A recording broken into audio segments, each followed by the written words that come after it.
Geger lagi. Publik kembali dipaksa menonton drama adu kesaktian antar petinggi aparat yang benar-benar bikin geleng-geleng kepala. Teman-teman, saat ini jagat penegakan hukum Indonesia sedang diguncang perkara besar. Sebuah narasi ironis kini menggelinding liar di tengah masyarakat. Narasi itu adalah memberantas korupsi sambil korupsi. Waduh. Lantas, bagaimana Presiden Prabowo menghadapi ini semua? Apakah beliau berani mempunyai nyali untuk menepati janjinya? Nah, supaya kita tidak tersesat dalam simpang siur informasi, mari kita bedah dan kumpas tuntas faktanya. Tapi jangan lupa subscribe channel milik rakyat kecil ini, Keset Politik. Saya minta kita introspeksi, terutama para birokrat. Ini banyak birokrat di sini saya lihat ya. Birokrat introspeksi, kita semua introspeksi. Pejabat-pejabat militer dan polisi introspeksi. Saudara adalah milik rakyat. Bintangmu dari rakyat. Sepatumu dari rakyat. Topimu dari rakyat. Jangan pernah lupa itu. Kejaksaan demikian juga. Anda jaksa ya? Pakai bintang juga kok. Gimana mau nangkep koruptor kalau polisi, jaksa, sama KPK malah sibuk saling intip, saling kunci, dan pelihara ego masing-masing? Akhirnya, maling berdasi yang tepuk tangan. Sekarang, Prabowo turun tangan langsung buat beresin perang dingin antar lembaga ini. Nah, tantangan terbesarnya, berani nggak pemerintah bersihin lantai pakai sapu yang bersih? Atau jangan-jangan sistemnya udah terlanjur rusak dari dalam? Simak video ini sampai selesai, biar tahu jawabannya. Dan mari berdebat sehat di kolom komentar. Sebelum kita bedah strategi rahasia ini, mari kita satukan barisan. Konten ini dibuat bukan cuma untuk sekedar jadi tontonan, tapi sebagai gerakan moral kita, rakyat kecil, yang sudah lelah ditindas oleh para mafia dan pejabat korup. Ingat, para pejabat jujur yang tulus bekerja untuk kita pasti akan dihujani fitnah dan serangan balik dari para koruptor yang panik. Mereka butuh dukungan kita. Jadi, silahkan like, subscribe, dan share video ini seluas-luasnya.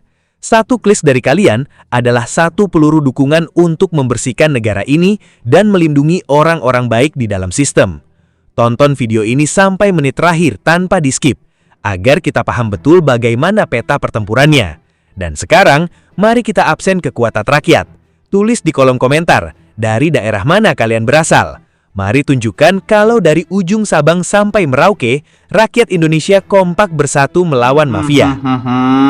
Banyak yang berkomentar di saat lembaga penegakan hukum yang semestinya bersinergi mengayomi masyarakat. Mereka malah sibuk saling jegal dan adu sikut di lapangan.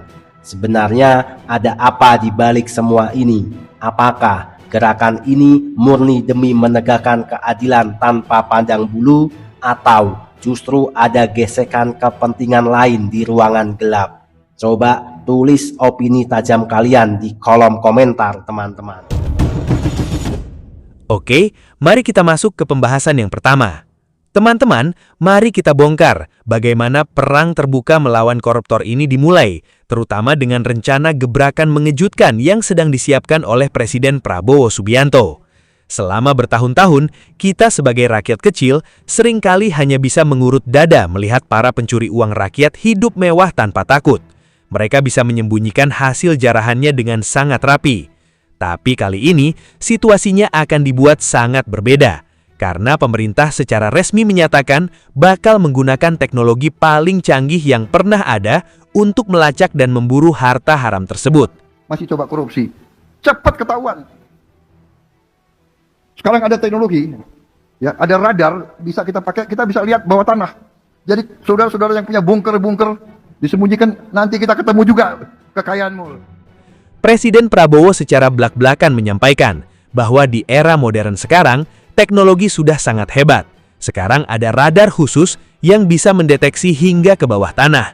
Ini adalah peringatan keras bagi para pejabat atau oknum aparat yang masih nekat korupsi dan berpikir bisa menyembunyikan uangnya di dalam bunker rahasia di bawah rumah mereka. Pemerintah menegaskan, sekat rahasia atau bunker sedalam apapun akan tetap ditemukan oleh radar canggih ini. Langkah radikal ini diambil karena cara-cara konvensional atau cara lama terbukti sudah tidak mempan lagi untuk mengejar para koruptor. Kita harus paham bahwa para pelaku mega korupsi saat ini sudah sangat pintar dan terorganisir. Mereka tidak lagi menyimpan uang suap di dalam koper secara amatir. Sindiket kerah putih ini sudah menggunakan rekayasa keuangan yang rumit, mulai dari mentransfer uang ke luar negeri, menggunakan perusahaan cangkang di negara bebas pajak, instrumen pasar modal, hingga memanfaatkan teknologi aset kripto yang sulit dilacak. Menghadapi musuh yang memiliki dana tanpa batas dan jaringan ahli hukum yang kuat, negara jelas tidak boleh lembek atau menggunakan pendekatan yang biasa-biasa saja. Negara harus bertindak jauh lebih cerdas, lebih agresif, dan menggunakan teknologi yang selangkah lebih maju dari para penjahat tersebut. Tujuan utama dari penggunaan teknologi radar dan sistem pelacakan digital ini adalah untuk melakukan pemulihan kerugian keuangan negara atau pengembalian aset secara total. Fokusnya bukan lagi sekedar memenjarakan orangnya, karena kita tahu sendiri, penjara seringkali bisa dimodifikasi menjadi kamar mewah oleh mereka yang berduit. Fokus utamanya adalah memiskinkan mereka sampai ke akar-akarnya. Seluruh harta benda yang tidak bisa dibuktikan asal-usulnya secara sah, termasuk yang didepositokan atas nama keluarga, kerabat, atau jejaring bisnis fiktif, akan dilacak secara real-time dan disita oleh negara. Ketika sistem pelacakan digital ini diintegrasikan antar lembaga, ruang gelap tempat terjadinya transaksi jual-beli hukum akan tertutup rapat, dan para koruptor tidak akan lagi punya tempat bersembunyi. Teman-teman, Presiden Prabowo tidak boleh diam. Beliau harus tegas, berdiri di depan dan berani menindak siapapun yang bersalah tanpa pandang bulu. Ini waktunya membuktikan bahwa di Indonesia tidak ada satupun institusi yang kebal hukum. Ayo teman-teman, kita rapatkan barisan dan kawal terus kasus ini sampai tuntas. Namun, secanggih apapun teknologi radar atau sistem pelacakan digital yang dimiliki negara, semua itu akan menjadi sia-sia jika mental manusia yang mengoperasikannya masih korup. Inilah yang menjadi tantangan terbesar sekaligus borok paling parah dalam sistem keadilan kita selama ini, yaitu akutnya ego sektoral dan hadirnya para pengkhianat ekonomi yang memakai baju dinas. Kita harus jujur mengakui bahwa selama bertahun-tahun, penegakan hukum di Indonesia seringkali terjebak dalam panggung sandiwara dan perang dingin antar lembaga. Kepolisian, kejaksaan, hingga Komisi Pemberantasan Korupsi yang seharusnya bersinergi kompak membentuk benteng pertahanan untuk memburu maling uang rakyat, justru seringkali terlihat seperti sedang terlibat dalam aksi saling intip, saling kunci, dan saling mencari kelemahan sesama rekan sejawat. Fenomena ego sektoral ini adalah penyakit menahun yang selalu kambuh setiap kali ada kepentingan besar yang terusik. Ketika salah satu lembaga gencar membongkar kasus mega korupsi yang merugikan negara hingga puluhan triliun rupiah, di satu sisi kita sebagai rakyat merasa bangga, namun di sisi lain selalu muncul kekhawatiran bawah tanah. Publik seringkali disuguhi tontonan di mana lembaga-lembaga ini justru bergesekan, berebut wewenang, atau saling membatasi akses informasi demi melindungi kelompok tertentu di internal mereka sendiri. Istilah-istilah lama seperti cicak versus buaya atau konflik kewenangan bukanlah barang baru bagi kita. Padahal, bagi rakyat kecil yang sedang kesusahan di pelosok desa, kita sama sekali tidak peduli siapa lembaga yang berhasil menangkap si koruptor. Yang rakyat butuhkan adalah kepastian bahwa hukum ditegakkan seadil-adilnya dan uang negara yang dirampok bisa segera kembali untuk membangun fasilitas publik. Ketika aparat penegak hukum justru sibuk bertengkar dan memelihara ego seragam mereka, para penjahat kerah putih di luar sana akan bertepuk tangan gembira karena fokus aparat menjadi terpecah. Lebih jauh lagi, dampak dari rusaknya integritas di dalam tubuh penegak hukum ini melahirkan sosok-sosok yang disebut sebagai pengkhianat ekonomi negara. Mereka adalah oknum aparat yang digaji oleh uang pajak kita, diberikan wewenang yang sangat besar oleh undang-undang, bahkan dilengkapi dengan senjata dan lencana kekuasaan, namun justru menggunakan semua fasilitas negara itu untuk menjadi pelindung atau backing bagi para mafia. Mulai dari mafia tanah yang menyerobot lahan warga, mafia tambang ilegal yang mengeruk kekayaan alam tanpa izin, hingga para penyelundup yang merusak pasar domestik. Tindakan ini jelas bukan lagi sekadar pelanggaran disiplin atau pelanggaran etik biasa yang bisa diselesaikan dengan surat teguran. Ini adalah sebuah pengkhianatan tingkat tinggi terhadap kedaulatan ekonomi negara karena mereka secara sadar ikut meruntuhkan fondasi kemakmuran bangsa dari dalam sistem itu sendiri. Bayangkan betapa hancurnya wibawa negara di mata dunia ketika ada investor yang ingin menanamkan modalnya untuk membuka pabrik dan menciptakan lapangan kerja baru bagi jutaan anak muda kita yang masih menganggur. Tetapi di pintu gerbang mereka justru diperas oleh oknum aparat dengan kedok penyelidikan atau pungutan liar. Praktik lancung seperti ini ibarat kita mengundang tamu untuk berkunjung ke rumah kita, tetapi penjaga keamanan di gerbang rumah kita sendiri yang merampok barang bawaan tamu tersebut hingga mereka lari ketakutan. Akibatnya, pertumbuhan ekonomi melambat dan investasi jangka panjang mandek karena tidak adanya kepastian hukum yang sehat. Dampak terberat dari kehadiran para pengkhianat ekonomi berbaju dinas ini selalu dihantamkan langsung ke pundak masyarakat miskin di lapisan terbawah. Ketika triliunan rupiah uang negara yang seharusnya dialokasikan untuk subsidi energi, bantuan pupuk bagi petani, pembangunan jembatan sekolah yang layak, atau jaminan kesehatan gratis justru bocor ke kantong pribadi oknum aparat dan kroni-kroninya, maka terjadilah ketimpangan moral yang sangat melukai rasa keadilan sosial. Sangat ironis ketika kita melihat oknum penegak hukum bisa memamerkan gaya hidup mewah, mengoleksi mobil sport mewah, dan membangun rumah bak istana, sementara di saat yang sama, anak-anak di pelosok negeri harus bertaruh nyawa menyeberangi sungai dengan jembatan tali yang rapuh hanya untuk bisa pergi sekolah. Oleh karena itu, disinilah letak pentingnya ketegasan dari pucuk pimpinan tertinggi. Presiden Prabowo harus mengambil peran komando yang sangat kuat untuk merajut kembali tali koordinasi yang kusut antar lembaga penegak hukum ini. Presiden harus menggunakan kewenangan konstitusionalnya untuk menyatukan visi, menyampingkan ego seragam, dan memastikan bahwa musuh utama dari seluruh aparat negara bukanlah sesama lembaga, melainkan para pengkhianat ekonomi yang menyengsarakan rakyat. Semua institusi penegak hukum harus dipaksa bergerak dalam satu irama yang sama, yaitu irama penyelamatan kekayaan negara. Hanya dengan menyapu bersih lantai yang kotor menggunakan sapu yang benar-benar bersih, kepercayaan publik yang sudah remuk ini bisa perlahan-lahan dibangun kembali secara utuh. Menghadapi jaringan mafia yang sudah berakar gurita seperti ini, negara tidak bisa lagi menggunakan cara-cara lama yang terbukti mandul. Fokus utama dari strategi pemberantasan korupsi di era baru ini harus digeser secara radikal ke arah pemukiman kembali atau perampasan aset secara agresif. Kita harus jujur, bagi seorang koruptor raksasa, jeruji besi penjara itu seringkali tidak lagi menakutkan bagi mereka.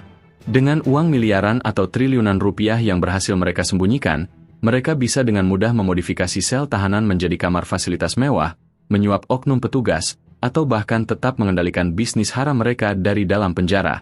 Ditambah lagi dengan adanya berbagai potongan masa tahanan atau remisi, setelah keluar dari lembaga pemasyarakatan, mereka masih bisa menikmati sisa kekayaan hasil jarahannya dengan santai di rumah mewah mereka. Oleh karena itu, satu-satunya hal yang paling ditakuti oleh para koruptor adalah kemiskinan. Mereka harus keluar dari penjara dalam keadaan miskin papa seperti rakyat kecil yang mereka rampok hak-hak ekonominya. Inilah mengapa undang-undang perampasan aset yang telah bertahun-tahun diperjuangkan oleh masyarakat sipil namun selalu tertahan di meja parlemen, harus menjadi agenda prioritas utama yang didorong secara politik oleh pemerintah. Regulasi inilah yang akan menjadi senjata paling mematikan untuk melumpuhkan kekuatan finansial para koruptor. Melalui aturan ini, negara memiliki hak penuh untuk menyita seluruh harta benda yang tidak bisa dibuktikan asal-usulnya secara sah oleh si pejabat, termasuk aset-aset yang sengaja didepositokan atau dialihkan atas nama anak, istri, kerabat, maupun jejaring bisnis fiktif mereka. Namun, eksekusi pemiskinan koruptor ini mustahil berjalan jika di dalam internal institusi penegak hukum sendiri masih menggunakan sistem yang korup. Tantangan mendasar yang harus diselesaikan oleh Presiden Prabowo adalah menerapkan sistem meritokrasi yang murni, transparan, dan akuntabel di tubuh kepolisian, kejaksaan, hingga pengadilan. Meritokrasi artinya kenaikan pangkat, pengisian jabatan strategis seperti kepala kepolisian daerah, kepala kejaksaan tinggi, hingga posisi komando lainnya harus didasarkan pada prestasi kerja yang nyata, integritas moral, dan rekam jejak yang bersih.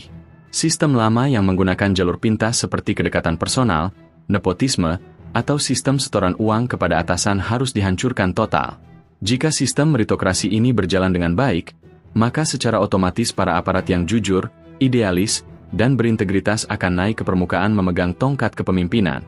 Sebaliknya, mereka yang bermental korup dan transaksional akan tersisih ke pinggiran karena tidak mampu bersaing dalam hal prestasi dan kejujuran. Kita harus menyadari bahwa di dalam institusi hukum kita saat ini sebenarnya masih banyak sekali orang-orang baik. Masih melimpah para jaksa, polisi, dan hakim yang menolak suap meskipun gaji mereka pas-pasan, dan tetap bekerja hingga larut malam demi membongkar sebuah kasus meskipun nyawa mereka dan keluarga mereka diancam. Sayangnya, Selama ini orang-orang baik ini seringkali tersingkir dari sistem karena kalah bersaing dengan oknum yang membawa tas penuh uang setoran. Negara harus hadir memberikan perlindungan yang komprehensif bagi para aparat yang jujur ini. Perlindungan tersebut tidak boleh hanya sekadar perlindungan fisik dari intimidasi atau kekerasan, melainkan juga perlindungan karir. Jangan sampai ada lagi cerita di mana seorang penyidik yang jujur dibuang atau dimutasi sepihak ke daerah terpencil hanya karena mereka nekat mengusut kasus korupsi yang melibatkan oknum atasannya sendiri. Kita tidak boleh membiarkan pahlawan-pahlawan keadilan kita tumbang satu persatu di medan tugas sementara negara hanya bisa menonton dan menyampaikan rasa prihatin tanpa ada tindakan nyata untuk menyelamatkan karir mereka. Sebaliknya, bagi oknum aparat yang terbukti menerima suap atau memeras masyarakat, sanksi yang dijatuhkan tidak boleh lagi hanya sekadar sanksi etik atau pemindahan tugas, melainkan harus diproses secara pidana dengan tuntutan hukuman yang jauh lebih berat daripada pelaku kejahatan biasa karena mereka telah mengkhianati sumpah jabatan di bawah kitab suci. Pada akhirnya, gerakan bersih-bersih institusi hukum ini bukanlah sebuah agenda politik yang berdiri sendiri, melainkan sebuah strategi ekonomi mendasar yang sangat vital bagi kelangsungan hidup rakyat kecil. Kepastian hukum adalah pilar utama untuk menggerakkan roda perekonomian nasional dan menciptakan iklim investasi yang sehat. Investor domestik maupun internasional tidak akan pernah berani menanamkan modal jangka panjang mereka di Indonesia jika mereka tahu bahwa hak atas aset usaha mereka bisa sewaktu-waktu diserobot oleh mafia yang bekerja sama dengan oknum penegak hukum setempat. Ketika investasi mandek, pabrik-pabrik baru tidak akan terbangun, lapangan kerja tidak akan tercipta, dan jutaan lulusan muda kita akan terjebak dalam lingkaran setan pengangguran yang meningkatkan angka kemiskinan. Dengan penegakan hukum yang adil tanpa pandang bulu, target pertumbuhan ekonomi nasional yang tinggi bisa tercapai, dan buahnya bisa dinikmati oleh seluruh lapisan masyarakat secara merata, bukan hanya menumpuk di segelintir elit yang menguasai akses kekuasaan. Di tengah segala ujian sejarah dan beratnya tantangan zaman, sebuah harapan besar kini membubung tinggi dari lubuk hati ratusan juta rakyat Indonesia. Harapan ini bukanlah sekadar angan-angan kosong, melainkan sebuah doa yang tulus dan tuntutan moral yang mendalam agar di bawah kepemimpinan Presiden Prabowo Subianto, Indonesia benar-benar melangkah menuju era baru yang lebih bersih, adil, dan bermartabat. Rakyat yang berada di pelosok desa, para petani yang mendambakan keadilan pupuk, para buruh yang memeras keringat demi menyambung hidup, hingga generasi muda yang mencemaskan masa depan mereka, semuanya menyatukan suara dalam satu harapan. Semoga pemerintahan saat ini memiliki keberanian yang kokoh dan tidak tergoyahkan untuk menabuh genderang perang melawan para koruptor dan mafia yang selama ini dengan tega memaling uang rakyat. Rakyat sudah teramat lelah menjadi penonton drama kolosal korupsi, dan kini saatnya hukum benar-benar ditegakkan sebagai panglima yang melindungi segenap bangsa. Salah satu harapan paling krusial yang digantungkan rakyat di pundak Presiden Prabowo adalah lahirnya keberanian politik yang tanpa pandang bulu. Rakyat sangat mendambakan sosok pemimpin yang tidak gentar menghadapi tembok kekuasaan manapun. Harapan kami adalah, siapapun yang terbukti bersalah, siapapun yang tangannya kotor karena memakan uang yang bukan haknya, harus ditindak tegas secara hukum, walaupun oknum tersebut memiliki banyak bintang di pundaknya, walaupun mereka memegang jabatan mentereng, atau memiliki jaringan politik yang menggurita. Hukum di Indonesia tidak boleh lagi menjadi seperti pisau yang tajam ke bawah namun tumpul ke atas. Ketika seorang pejabat atau aparat yang seharusnya menjadi pelindung justru berkhianat menjadi pelindung mafia, disitulah ketegasan seorang kepala negara diuji. Keberanian Presiden untuk menyapu bersih oknum-oknum berkuasa ini akan menjadi bukti nyata bahwa negara tidak kalah oleh mafia, dan bahwa kedaulatan hukum berdiri tegak di atas segalanya. Beriringan dengan ketegasan pemimpin tertinggi, rakyat juga menaruh harapan yang sangat besar kepada seluruh lembaga penegak hukum di negeri ini. Kami bermimpi melihat Kepolisian Republik Indonesia, Kejaksaan Agung, dan Komisi Pemberantasan Korupsi bisa meleburkan ego sektoral mereka, membuang jauh-jauh rasa persaingan yang tidak sehat, dan berdiri kompak dalam satu barisan yang sama. Rakyat ingin melihat para penegak hukum bekerja dengan tulus, jujur, dan ikhlas demi kepentingan rakyat, bukan demi panggung popularitas atau kepentingan kelompok tertentu. Sinergi yang solid antar lembaga ini adalah kunci utama untuk meruntuhkan jaringan korupsi yang makin canggih dan terorganisir. Ketika polisi, jaksa, dan hakim bergerak dalam irama yang sama untuk menyelamatkan uang negara, maka tidak akan ada lagi celah atau lorong gelap bagi para koruptor untuk melakukan transaksi jual beli pasal. Komitmen dan kekompakan inilah yang akan mengembalikan marwah serta wibawa institusi hukum di mata masyarakat luas. Lebih dari itu, rakyat menuntut adanya perubahan strategi dalam hukuman bagi para perampok uang negara. Harapan kolektif kita sudah sangat jelas, koruptor tidak boleh hanya sekadar dihukum penjara. Menjebloskan mereka ke dalam sel tahanan terbukti tidak lagi cukup memberikan efek jera, terutama ketika hukuman tersebut seringkali dipotong oleh berbagai remisi atau fasilitas sel yang bisa dimodifikasi. Oleh karena itu, harapan terbesar rakyat adalah agar seluruh aset haram hasil korupsi disita total dan dimiskinan sampai ke akar-akarnya. Proses pengembalian aset atau aset recovery ini harus dilakukan secara agresif dan menyeluruh, mencakup semua harta yang disembunyikan atas nama keluarga maupun jejaring bisnis fiktif mereka. Penyitaan ini sangat penting karena setiap rupiah yang mereka curi adalah hak rakyat Indonesia yang seharusnya digunakan untuk membangun sekolah yang layak, jembatan yang aman di desa-desa, subsidi kesehatan, dan pembangunan infrastruktur pertanian. Mengembalikan harta tersebut kepada negara adalah bentuk pemulihan keadilan yang sejati bagi seluruh rakyat.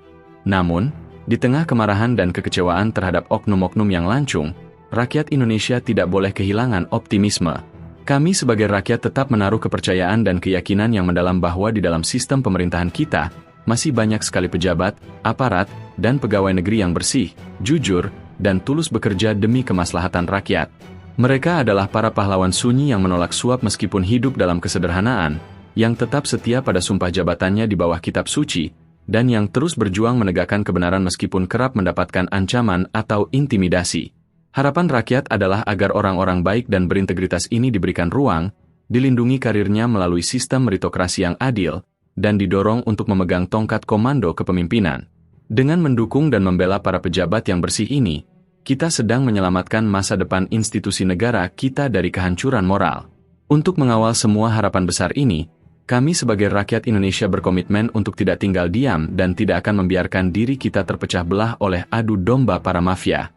Kami akan selalu menggaungkan narasi persatuan dan kesatuan di seluruh penjuru tanah air, menyampingkan segala perbedaan suku, agama, ras, maupun pandangan politik demi satu tujuan mulia, menjaga kedaulatan negara yang kami cintai ini, Indonesia. Persatuan rakyat adalah benteng pertahanan terkuat yang dimiliki bangsa ini.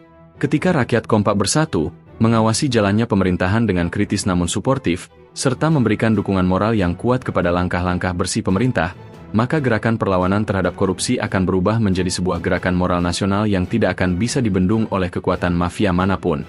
Semoga fajar keadilan segera terbit di bumi pertiwi, membawa Indonesia menuju pelabuhan kemakmuran, kedamaian, dan kejayaan yang abadi. Oke teman-teman, terima kasih masih bersama Keset Politik, channel tempat kita berdiskusi dan beropini. Teman-teman, setelah kita mendengarkan penjelasan yang panjang tadi, gimana tanggapannya? Silakan tulis di kolom komentar opini tajam kalian. Tapi ada satu hal yang harus kalian ingat teman-teman, gunakan bahasa yang baik, jangan mencaci siapapun. Teman-teman, sekarang saatnya kita beropini dan berdiskusi. Pemberantasan korupsi di Indonesia teman-teman kini berada di babak baru yang krusial. Kita melihat adanya niat baik dan ketegasan bagi Presiden Prabowo untuk membersihkan negara dari praktik korupsi dan mafia hukum. Rencana penggunaan teknologi canggih seperti radar pelacak aset menjadi bukti bahwa pemerintah ingin mengejar para pencuri uang rakyat dengan cara yang lebih modern dan agresif. Teman-teman, namun kunci keberhasilan perang melawan korupsi ini tidak hanya terletak pada teknologi canggih, melainkan pada pembenahan manusianya. Ada 3 hal penting yang harus diwujudkan teman-teman jika kita ingin melihat Indonesia bebas dari korupsi. Yang pertama teman-teman, menghilangkan ego sektoral. Lembaga penegak hukum seperti kepolisian, kejaksaan, dan KPK harus menghentikan persaingan yang tidak sehat di lapangan. Mereka harus kompak bekerja sama. Demi apa? Demi menyelamatkan uang negara, bukan demi popularitas lembaga masing-masing. Teman-teman, negara, lembaga-lembaganya juga seperti polisi, kejaksaan, KPK, dan lain-lain itu diciptakan untuk melayani masyarakat. Jadi, jika kepentingannya untuk rakyat, untuk negara, semua lembaga-lembaga itu harus kompak, harus bersatu, jangan malah saling serang. Lalu teman-teman, yang kedua, perampasan aset secara total. Teman-teman, hukuman penjara saja tidak cukup membuat jera koruptor. Koruptor harus dimiskinkan dengan menyita seluruh harta haram mereka, karena uang tersebut adalah hak rakyat yang seharusnya digunakan untuk membangun fasilitas publik, kesehatan, dan pendidikan. Teman-teman, buat apa koruptor dikejar tapi asetnya tidak disita, dikembalikan untuk rakyat? Kalau tidak disita, tidak ada pemulihan aset negara, teman-teman. Maka negara tetap akan rugi besar. Tapi jika koruptor itu dikejar, lalu asetnya semua disita, dikembalikan ke negara, dan asetnya itu bisa buat rakyat dalam bentuk fasilitas publik, layanan-layanan yang baik, itu akan membantu keuangan negara. Negara tidak perlu lagi utang ke luar negeri untuk membangun jalan di pelosok-pelosok desa, karena uangnya sudah ada dari aset-aset para koruptor itu. Karena sejatinya uang itu pun milik rakyat yang dijarah. Teman-teman, reformasi di internal institusi hukum wajib dilakukan dengan cara menaikkan jabatan aparatnya berdasarkan prestasi dan kejujuran, bukan berdasarkan sistem sektoral atau sistem setoran atau kedekatan personal. Aparat yang jujur, teman-teman, harus dilindungi secara karirnya, secara fisiknya, agar tidak kalah oleh oknum-oknum yang korup. Teman-teman, kita sebagai rakyat, kita harus tetap optimis karena masih banyak pejabat yang mau bekerja tulus untuk rakyat dan untuk negara. Tugas kita sekarang hanya satu, teman-teman, mengawal setiap proses hukum agar tetap adil dan tanpa pandang bulu. Kita harus dukung penuh segala upaya pembersihan demi menjaga kedaulatan serta kemakmuran Indonesia. Teman-teman,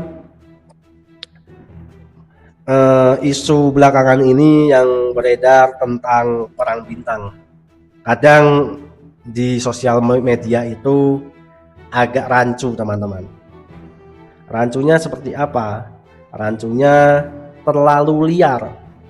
Ada yang bilang konspirasi tentang kekuatan Bapak Jokowi, atau ada yang bilang seperti ini, seperti itu. Teman-teman, hati-hati. Kita setiap mendapatkan informasi harus kita cross check dulu. Jangan mudah percaya. Karena apa? Karena banyak sekali di media sosial itu hoak-hoak yang niatnya ingin memecah belah atau ingin menjatuhkan nama baik seseorang. Maaf teman-teman, agak batuk. Oleh karena itu, kita harus melek politik, kita harus pintar, dan kita tidak boleh sumbu pendek. Teman-teman, terima kasih. Jangan lupa dukung terus channel ini, Keset Politik, dengan cara like, comment, subscribe, dan bagikan video ini ke grup WhatsApp kalian agar gerakan kita semakin besar. Terima kasih teman-teman, sampai bertemu di video selanjutnya. Saya host Keset Politik mengucapkan terima kasih. See you next time. Merdeka!